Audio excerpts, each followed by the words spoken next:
oils, and he's very interested. But his concern was the regulations. And he said, well, if I start using the oils, because they're off-label, if I suggest them to my clients, I fear if something happens to the animal unrelated to the oils, they can come back and shut my whole practice down. So how do I address that? Well, he has that same risk with anything he uses.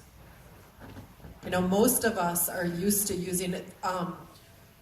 There's all kinds of antibiotics that we use in cats that are only labeled for dogs. Well, it's changing, but it hasn't changed. I mean, for years. So I'm just saying that, you know, off-label use is something that veterinarians have always done and are still doing. So, I mean, we take a risk, you know, that's why we have to pay a lot of money for liability and malpractice insurance too. So I'm not saying that that's not, like, you can't really, I guess, come back at them like that and say that, but that is something that, you know, there's probably other things that he's using that he's at more risk of than the oils.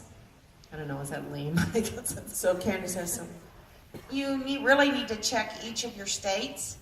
For example, Texas, about 20 years ago, when we had some of these kind of questions come up, by the time I was through with the Texas Veterinary Medical Examiner's Office, they decided that what we needed to do was put together a form advising our clients this was not routine veterinary medicine, and therefore took the responsibility off the veterinarian. So irregardless what it is in Texas, I mean, if it's chiropractic, if it's acupuncture, if it's oils, whatever, we have a routine form that we have them sign.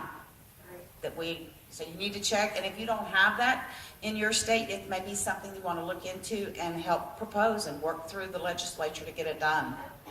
The other thing is, we have now, you know, we're building a network of veterinarians that are using oils, and have him make some phone calls, have him email, have him, you know, reach out to veterinarians that are currently doing this.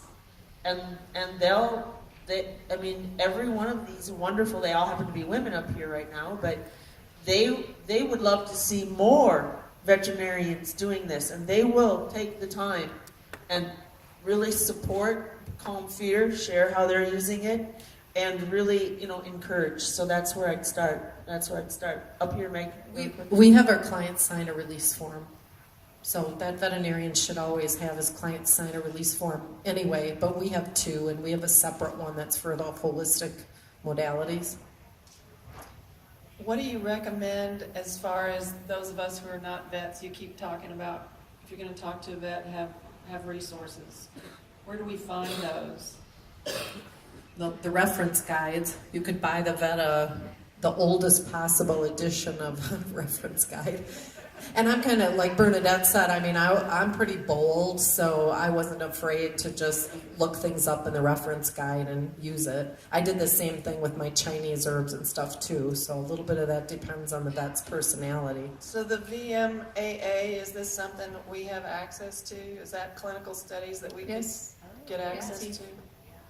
Yeah, everybody here is involved with the VMAA, and our accomplishments there are adding as much to it as possible, setting safe and effective use of aromatherapy and the standards.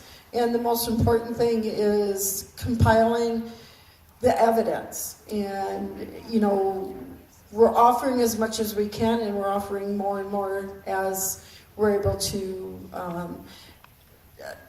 acquire it. And then also working with certain individuals, like, what is it that we do need to give and have available?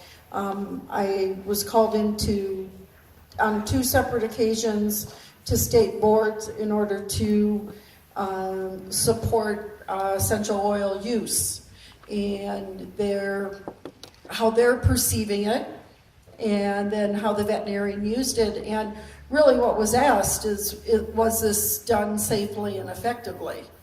Okay, so if we can give that to the state boards, if we can give that to the veterinarians, okay, and set the standards, then we'll be able to, you know, help those veterinarians, help those pets. because we have that sort of pull where it's like, is my practice at risk? And, in my case, I was a single parent of 3 kids, and I didn't know how I was going to feed them usually the next day. And so there's that pull. But the other pull was, God, I know this is right. I just know it's right. So again, now we're really, enough. It's been 20 years. We've got some stuff that we can really give and offer. So the VMAA, that's the place that we started it 2 years ago, and that's the place that we're establishing and being able to provide that for you. And, just be patient with us. We're putting as much there as we possibly can. And then just Dr. Stewart's book, If They Are a Reader. If they are a reader, they're great. Yeah, and I would just want to reiterate what Sherry was saying earlier, as well as with the VMAA, is to reach out to upline, downlines, and see if you can leverage people that are in Young Living. And I mean, all of us work with people on a consultation basis. So finding somebody that can offer you those resources or get you to the right place. Because sometimes it's about who knows who to open the next door. And if somebody doesn't know, they might know a veterinarian in somebody else's line that can really help you and direct you. Okay, a couple more questions. So you mentioned the release form, and I know that you've got the information on the VMAA. Is there a sample release form if a vet is not familiar with things along this line, but they're open to that? They just want some ideas. So I can speak to that. I went 2 routes. I paid a lawyer a lot of money, and he does complimentary services all over the world, and he created my first form. But what happened was I found out he's very conservative, and I didn't feel like I had an adequate form that really covered everything I did. So the second thing I did was I spent the time and I went on and downloaded 40 different complimentary forms, and I started looking at legal jargon and language and custom tailored it to what I needed, and then had somebody look at it. Okay, next question. Megan, where are you? I have one more comment about release forms. The other thing, and I think we have an attorney here, so she may want to speak to this too, but so doing anything which involves attorneys reading things and stuff can get really expensive. And most of us want to always stay out of court. And a lot of times, no matter how detailed a legal form is, you could still end up in court and still end up losing. But what having that piece of paper, I think, does for the client signing it is makes them take the whole thing seriously and realize that they need to take some responsibility for that decision so that it probably won't go the legal route. So even if that release form isn't perfect, and even if the veterinarian just goes and Googles some ideas and kind of writes it up on their own, it's still something that they can give that client that's going to help deter a lawsuit.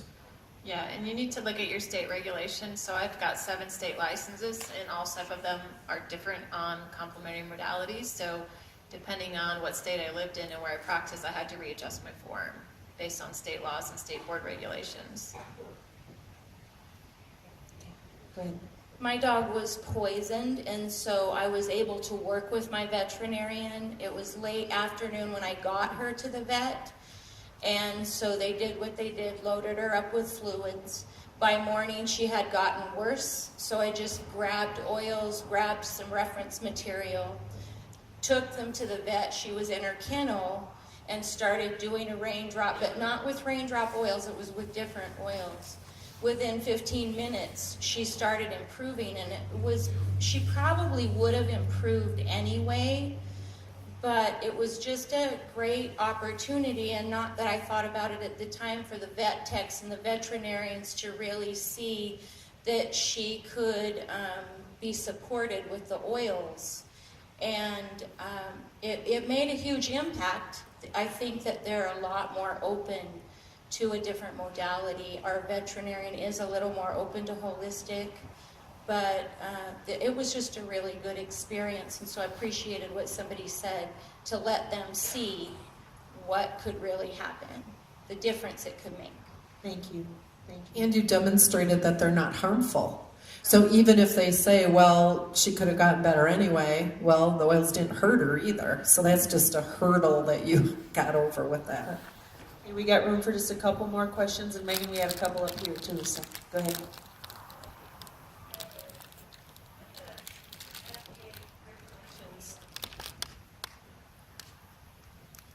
The alternate mic's not working up here, guys. I can speak loud. There you go. With the FDA regulations, and what I'm hearing from you all, you took classes, legal learning. I'm a veterinarian, and for me, the issue I have as a veterinarian is learning the information, what I need as a professional. I can't go to a class and learn it that way. So, and I know I've talked a little bit, Sherry, about this, but my concern is, if we're going to veterinarians, they're very professional people, and they're gonna want to know things. So that's the first thing. It's like, you guys got to take classes where, we have to stay above the wellness line of public setting. And that's a little bit more difficult for a veterinarian, they want to know the answer. Suggestions? VMAA. So we offer an online course. Okay, it's non-branded. And we have a conference coming up in February of next year. And then Dr. Melissa Schultz, she used to do videos. You could join her group, and then she could teach you the things that she knows. Is that still above the wellness line if you join a private group to learn? No, No, it's not. no. Okay. And then the last thing, the question I have as far as me as a veterinarian and giving information, if I'm talking about something and I have a paper that I got off of PubMed or scholar.google.com that's actually talking about, for example, frankincense is used as research for cancer or murder, or any of these things as far as sequester being used, going across the blood-brain barrier, blah, blah, blah. Can I talk as a veterinarian about that paper? Am I a reference paper? No, not in a public setting. The question is, for those of you who didn't hear, if she has a medical documented paper about how the oils can work medically, can she share that information in a public setting? The answer, and still be compliant? The answer would be no. Privately, yes. With your patients, yes. With your clients, privately, yes, because you are licensed. But in a public setting, no, you still could not. That is considered non-compliant. With Young Living or the FDA? We have been told with Young Living that that is an FDA non-compliant regulation. And the VMAA is a race-approved entity to offer CEU, and the course is a 24 CEU race-approved course. So we're, endeavoring to get it as standardized, and race approval for non-veterinarians means it's an entity body that actually says, hey, we looked at this, we looked at who's offering it, we read through it, we watched the videos, and we really feel it offers a standard continuing education in this area. So you can qualify for CEUs. Okay, a couple more questions up here, and then we're going to wrap it up. Who else had a question up here? I know somebody did. Okay. Can a non-veterinarian join the VMAA Yes, and take the course? the basic only. Advanced is for veterinarians and vet techs only. Will that info be available at the meet and mingle?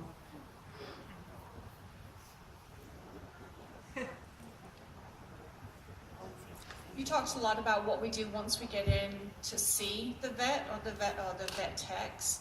But if you're cold calling on a vet, how would you phrase what you want to talk to them about? I like the idea of a lunch and learn. Hey, I'd like to do a lunch and learn with whoever answers the phone. But how do I phrase what I'm going to teach them? I would say keep it simple. I think that's where the brownies with the peppermint in comes in. Drop something off, drop off a little bit of literature. You could ask for an appointment, but generally appointment time needs to get paid. You're going to have an easier time if you actually take your pet to that vet. Just saying, right? And then keep it simple with whatever class you want to offer. I would do something like, I want to come in and just demonstrate a diffuser and how we can have a nice aroma in your veterinary clinic. My clients walk in and always say, I can't believe this is a veterinary clinic.